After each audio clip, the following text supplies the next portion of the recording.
Now that's a different one, because the redundancy is a bit of a big boy as well. So I'd probably say you could probably get on and do a bit of research on that. But if the reason, it always depends on the reason for redundancy. So if the reason for redundancy, there being a redundancy or reorganisation situation, it could be that a company is up in routes from Derby to Kent, and therefore they need people to relocate or need people to work out of Kent or whatever. That's completely different. What you're trying to do there is change someone's terms and conditions of contracts. So you're changing their working location. You still need to consult within the same period, within the same time frame.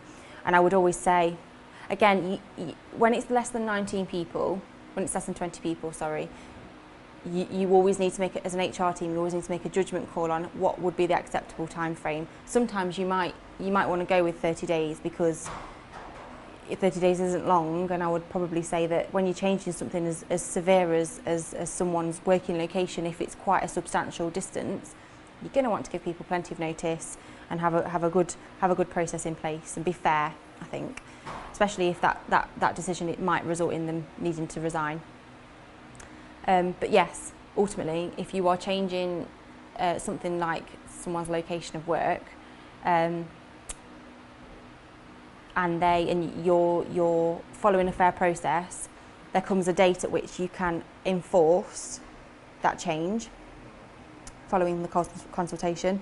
And if they don't accept the change and therefore don't appear at work on that first day that the job is in Kent or whatever, they've resigned. So it's not redundancy, it's resignation. Okay. What I mean is, during the consultancy, if they say, honestly, before it even starts, that they say that they're not willing to relocate, then will that still count as resignation? Yes. Or them being voluntarily made redundant? If you followed, so no, what you would do is you would resign and re-employ the individual. So you would terminate their contract based on the fact that you've changed you terminate old contract, and you say, no, sorry, contract now invalid. Yeah. We've consulted, we've told you there's nothing the business can viably do. The business needs to operate from this location. There is no job for you in that old location. This is your new contract. You either sign or you don't. Right. If they don't, they've resigned. So you'd resign and re-employ the employee. But if they choose not to sign that next contract, they're no longer an employee. They've still resigned. So yeah, unfortunately, it's quite harsh, but there's obviously business needs, and there are reasons why a business would need to do that, and that it happens quite frequently actually.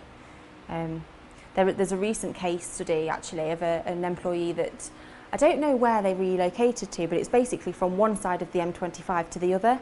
But actually, so the miles from location to location, when you measured it, was not very many miles, but the mileage distance to get there for the journey meant, I think an additional hour and a half on these two individuals' working days, and I think it's still in the air now about whether that's a fair expectation